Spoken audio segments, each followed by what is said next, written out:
Bonus episode 50.5, The Quickening, what 17th and 18th century cookbooks have to say about pregnancy and women's bodies. Hello, and welcome to the History of American Food. This week, I must address how pregnancy and reproductive control was addressed in even the most popular and widespread of cookbooks, and how, even in a time and place when women were not regarded as entire humans, they were granted a modicum of autonomy over their own persons on the issue of pregnancy. So pull up to your place at the table and let's dig in. The first thing you need to know, that up through the early 20th century in English language cookbooks, it was common for them to contain a section at the back that was dedicated to healthcare, which, except in a few acute situations, or if you were insanely wealthy, was entirely the province of women.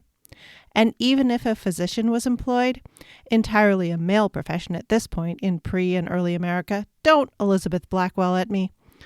Once the doctor had swanned in to set a bone, or bled you to balance your humors, or prescribed you some Looney Tunes concoction of horse dung, ground worms, and a mildly poisonous plant part, with or without pearl dust, depending on your station in life, as a purgative, it was women who were cooking the invalid a special diet, changing the sheets, and all too often washing and wrapping and sitting with the dead.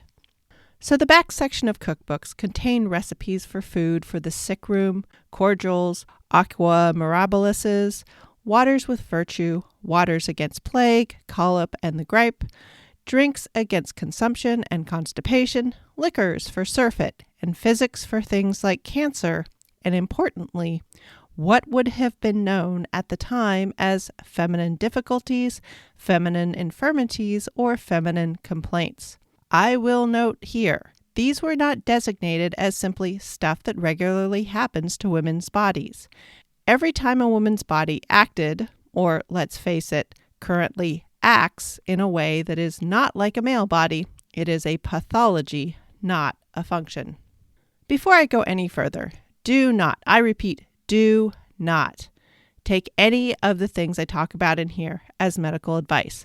I'll grant that rice pudding is delicious and ginger cordial is calming to an upset stomach, but that's it. The rest of this is either stabs in the dark or herbal medicine that is based on years of apprenticeship. The actual prescriptions in the back of these cookbooks is either useless or downright dangerous. Seriously, put down that dilute solution of sulfuric acid and that partial grain of strychnine. What follows is to illustrate what people were reading and writing for the kitchen, what the attitudes were on printed pages and are not normally taken into account when people quote what was going on medically and legally in the 17th and 18th centuries. For people hauling around their own baggage on these issues, and let's face it, we all carry some, I want to explicitly state this episode deals with laws, customs, and the written word around reproductive control. At the end, I will be talking about some of the consequences of more rigidly restricting women's control over their reproductive functions, and I will let you know before I get into the specifics of those consequences. So the first question, was abortion a crime in the 17th and 18th century? This is answered the way all legal questions are always answered, then, as now. It depends. Which means time for some background before we get all the way into the cookery book's back sections. Mostly, speaking of a woman's reproductive situation, other than to simply assume she was obviously able to have children, it was not publicly spoken of at all, unless one was the wife of a ruler of state or occasionally the ruler herself. Then her reproductive situation was obviously common coin. But in the pre- and early U.S., where rule of the colonies and the states was not so divinely hereditary, and the religious mores leaned extremely puritanical, reproduction and a woman's place in it was mostly not a topic for public, which meant male, discussion. Rather, it was frankly a mystery. In fact, quote, the heart of nature's mystery, unquote, in the words of William Harvey, a famous 17th century British physician. For reference, he was the one who established in European medical knowledge that the heart was a pump which moved that vital human fluid, blood. What went on inside women's bodies, whether pregnant or not, was regarded as rather icky and frankly outside the care or ken of men. This was the affair of women, and except for a few medicine-minded eccentrics, the less known about it, the better. Sure, a few weirdos would do dissections on dead pregnant vagrants and prostitutes, but interaction with live women, listening to them and writing down their spoken experiences, that was absolutely out. Inside female spaces, notably kitchens or in front of the cooking fire, that was where discussions of fertility, miscarriage, abortion, fear, birth, and death took place, and just how often pregnancy, birth, and death occupied the same space. Little of the extensive knowledge and conversations were written down, partly because paper was too dear for most people to afford, partly because women's literacy and access to the written and printed word, both consumption and creation, was extremely limited, and partly because the recording of women's thought and feelings was also limited, particularly and expressly around the subject of controlling the reproductive state. But even with all that, even the most popular and widely circulated cookbooks of the age contained guidance about managing the reproductive state. To our modern eyes, the information appears coded because to a certain extent it was. But the coding was less about fooling anyone. Rather, it had to do with the terminologies publicly and popularly in use at the time. I mean, slang wasn't invented in the 20th century. You dig? Terminology such as to restore menses or bring down the flowers were used in reference to potions that would restore tardy periods or purposely caused an early miscarriage or abortion. It's important to note that at the time the terms were interchangeable, though abortion was a word more often employed in legal contexts, both civil and ecclesiastical. Another term was taking the trade and referred to concoctions available from traveling peddlers to accomplish the same purpose, as was, quote, relief of suppressed courses and a common complaint among unmarried women. Along with terms employed for remedies, the terminology around the fetus were also important to understand, mainly the quickening and the ensoulment. Left out of the modern debate are just how many encounters of egg and sperm result in something other than a viable fertilization, something that can successfully grow into a baby. Weirdly, in our modern times, with all of the information now available, there is a chunk of the public determined to believe that every single encounter of sperm and egg works right, and shut up with anything that says otherwise. I'm going to charitably attribute this to people having been able to not encounter the wide range of alternate outcomes because modern medicine has successfully removed much of the pain and death and uncertainty and suffering out of all of our daily lives. Which means, back here in Historyland, it feels like it's time to bring the awareness back in. For starters, nearly 20 out of every 1,000 fertilizations results in an ectopic pregnancy. That is, 1 in 50 fertilizations that, when untreated, will most likely kill the person suffering it, and in the very, very best circumstance, simply creates a fertility-ending injury. Then there are the non-viable clumps of cells. A literal unknown number join, divide a few times, and then turn out to be a non-workable proposition and collapse at an early enough stage that they appear to be a later and more uncomfortable period. Better documented is miscarriage or early pregnancy loss once a woman does know she's pregnant. This happens with approximately 15 to 50% of all pregnancies depending on age. That is, between 1 in 7 and 1 in 2 pregnancies. This is due to approximately infinity other factors that we literally do not understand well. Then there are molar pregnancies, a phenomenon that is almost entirely invisible in modern conversations about pregnancy. Often talked of in midwifery and early gynecological texts, this undifferentiated mass of cells is another possible result of egg fertilization. Cells do not properly differentiate. Normal development is not taking place. This mass of cells doesn't interact with the body's pregnancy systems normally, and among other outcomes can result in a dead mass of cells that the body will not deliver or cannot due to other issues. As a result, it and other failed pregnancies that don't self-remove will literally rot inside of a woman, and in the absence of ability to attain abortion, will kill her by poisoning her from the inside. Women will also have large cysts, tumors, and intrusions that mimic the appearance and physiological changes of pregnancy. So at this time, the appearance that a woman was pregnant was never enough. A woman was not acknowledged to be pregnant until the baby moved, hence the quickening. In different religious traditions, not just Catholic, though that is the tail wagging the dog right here, right now, this was also considered an indication of ensoulment, or when human life was present in the womb. Up until then, there was only the woman, and no other person was present. St. Thomas Aquinas acknowledged this, and heck, even he-man woman-hater Judge Lord Matthew Hale, while unconvinced of the humanity of womankind, found the quickening a line even he would not cross.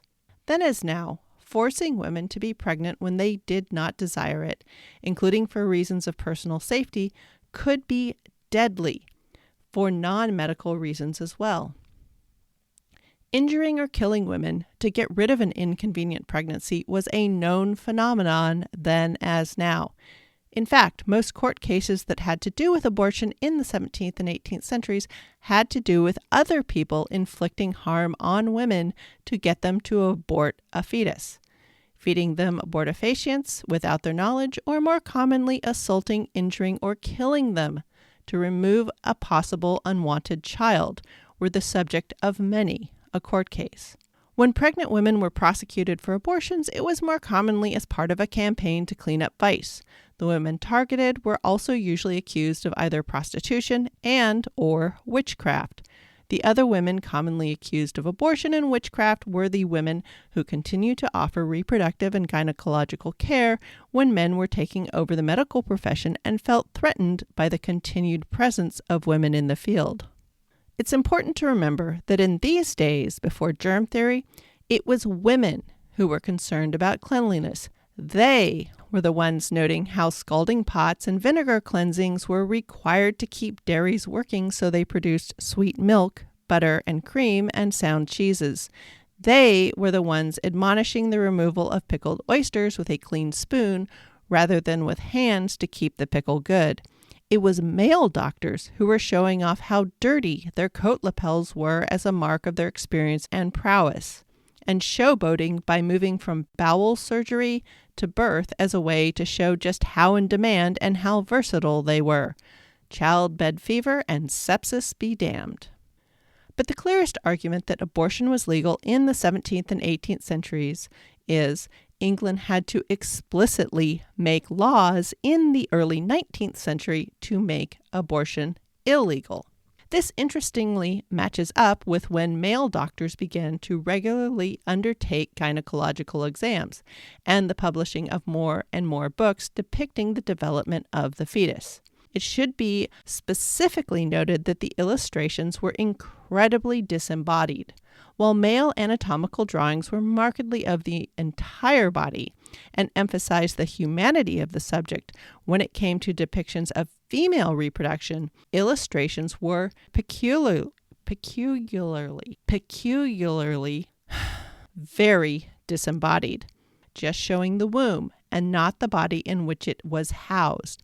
And when more of the body was included, it would be almost universally headless and almost always limbless. The human adult person involved in the pregnancy was seen as an attachment, a hookup of utilities for the baby's apartment. When it comes to giving birth, I won't get far into the statistics of how dangerous that was for both mother and newborn, except to note that nearly 1/4 of all children born then died before they reached the age 1, and half of all children died before reaching age 15. So women who carried the burden of populating the new country would usually have to have 6 children to do any better than simply replacing themselves in the population, until death rates started to fall precipitously at the start of the 20th century. And even in strict societies such as our New England Puritans, extramarital sex, while on the books as an offense, was rampant and even winked at. The number of firstborn children to newly married couples within the Puritan colonies born markedly early or before a wedding even occurred hovered at about 40%. Anyway, in England and its colonies in the 17th and 18th century, abortion and cures for female infirmities may have been taboo topics for public discussion and were referred to obliquely, but were not illegal. While enslaved women at no time had any say in their reproductive state. After all, they were considered property and as a result lacked any sort of bodily autonomy. But for free women, the U.S. laws outlawing abortion and birth control started to be passed in the 1820s and 30s, with stronger and wider-reaching ones coming out in the 1860s. Two notable things about this. Much of the rhetoric around the "why make laws now?"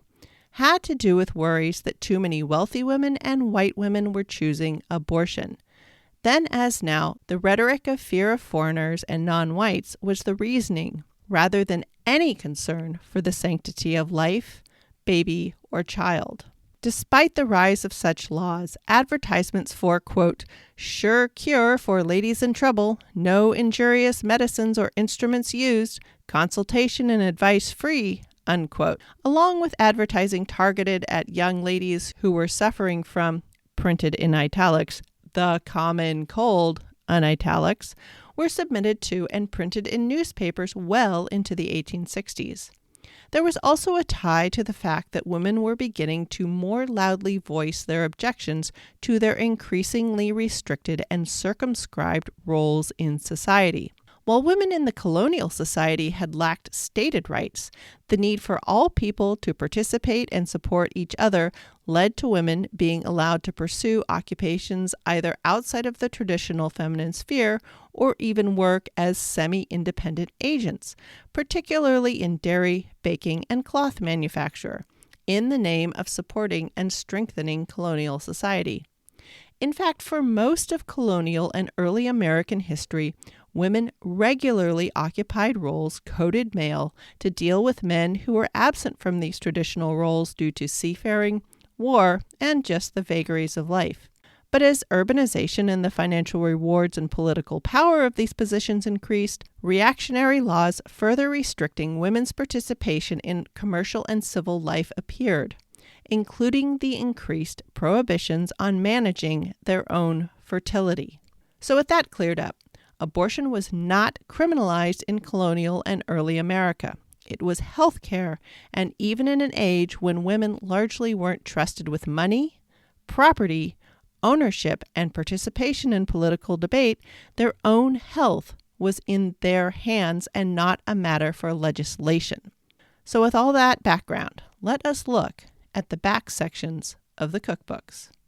In the Martha Washington Book of Cookery, which was a manuscript collection of recipes dating from around the 16th century into the 18th and transcribed and annotated by Karen Hess, contains a recipe for balm water, which among many other ingredients contains dittany, which is a type of rue. This was an herb much used to both end pregnancy before quickening and to expel miscarriages that were retained, as well as to expel molar pregnancies. Eliza Smith's Complete Housewife includes a compound of rue, green walnuts, and fig to help with fits of the mother, and another containing pennyroyal, sage, liverwort, and horehound as an opening drink. Powdered myrrh and buglass flowers are also recommended to procure the menses. These are found alongside recipes to aid in an easy labor, as well as to help move labor along if it seems to have stalled. ending pregnancy before quickening and aiding in successful delivery exist side by side. Hannah Woolley's The Queen-like Cabinet or Rich Cabinet from 1670 contains recipes for items such as sovereign water and plague water that also contain rue and pennyroyal. Okay, there was also a recipe for snail water, excellent for consumptions. We now know that that's obviously better used as a beauty treatment. So again, they were aiming all over the place. And it wasn't just cookery books written and published by women.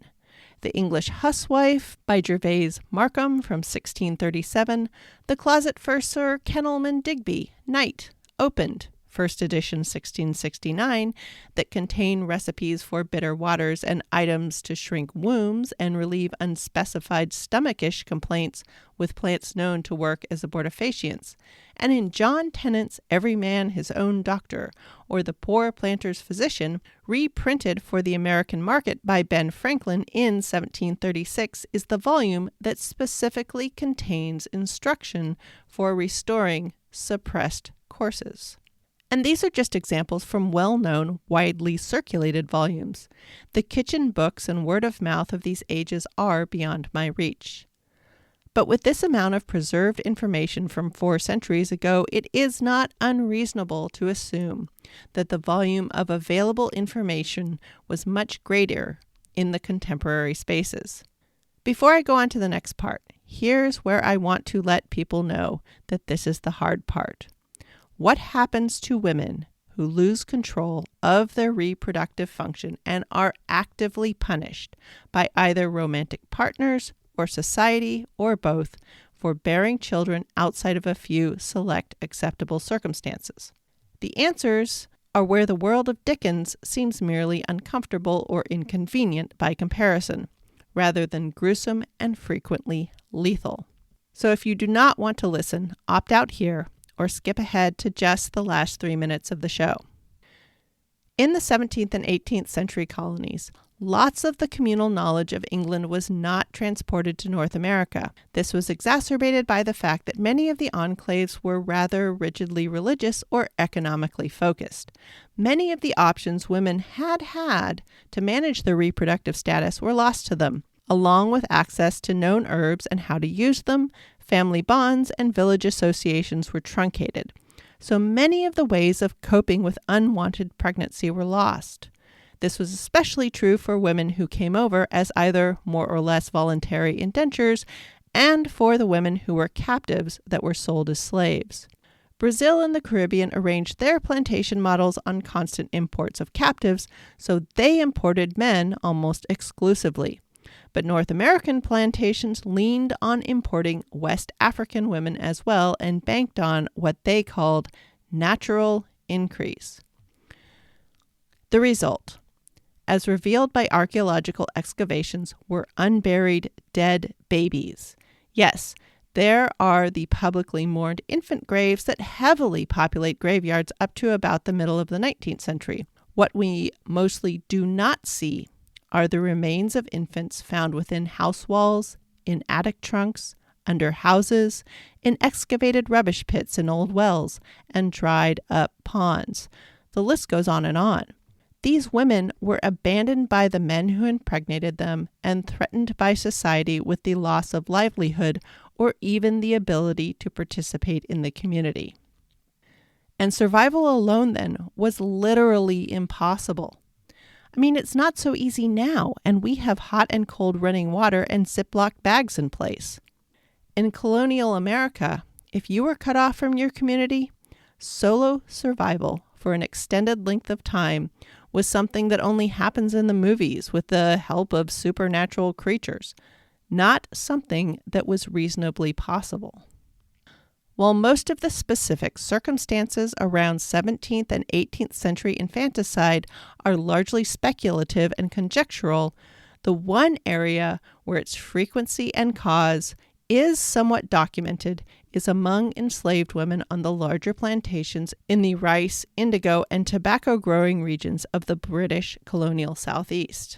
Because the North American colonial strategy leaned on the extremely creepy idea of natural increase, That is, for the enslaved to use their own bodies to provide more bodies for the system of race-based chattel slavery, there was money at stake. So records were kept of infanticides, and possibly more tellingly, slave dealers and owners wrote between each other, seeking advice on how to reduce the incidence of infanticide by mothers who did not want to watch their children suffer the life they knew they would be facing.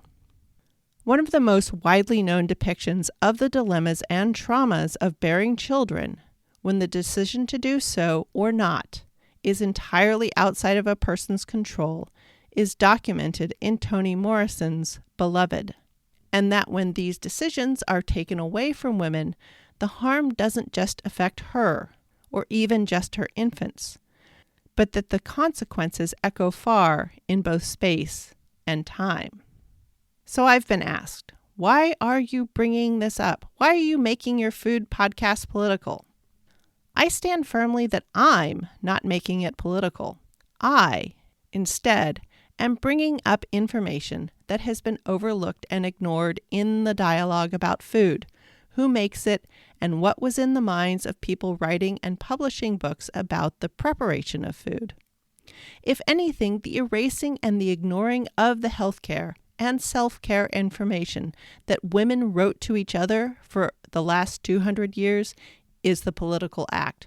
I'm just resurfacing what others with an agenda had buried and ignored.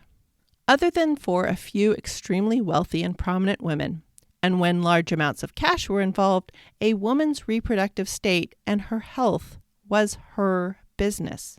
It appears that except for the last 200 years or so, that was the state of the world. Sure, the ways to diagnose, treat, and maintain that health have improved, but consistently, when women are allowed to make decisions for themselves with honest input from healthcare providers focused on their whole well-being, rather than just seeing them as just baby-bearing vessels, their health is better. And because communities and societies are made up of all their members, when the woman half of a society is in good shape, the society as a whole does better as well.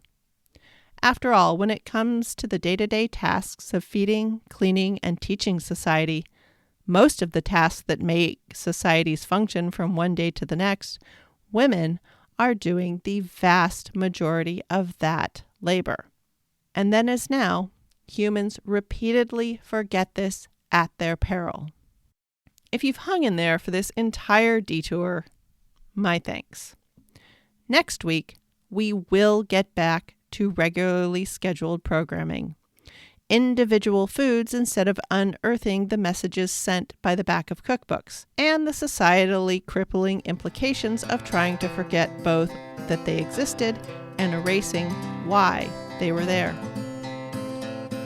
Next episode will be time to talk tropical fruits and how the Dutch were eating lemon tarts in 17th century New York, while such luxuries were not known further south until the 18th century. I will also apologize for mistaken certainty about the existence of, or not, rented pineapples, and yes, discuss why the rest of the world's navies figured out scurvy long before the British Navy got its act together. I'm sure you'll be shocked to hear greed was involved. Thanks for listening. Show notes for this episode will be at thehistoryofamericanfood.blogspot.com. Any email, questions, or quibbles will reach me at thehistoryofamericanfood@gmail.com. If this episode or any other struck you as particularly meaningful or interesting, please take a moment to leave a review on your favorite podcast widget. Doing so makes this podcast more visible to more people, and we can all help remind people that history is tastier than they think. Along with the promised pictures and links, I will also include any interesting media I consumed for the episode. Links to digital copies of cookbooks will be a big part of this one for sure. Music for this podcast is Fingerlympics by Dr. Turtle, and the links to the show notes is also in the show's Twitter and Instagram bios at THOA Food and in the show description.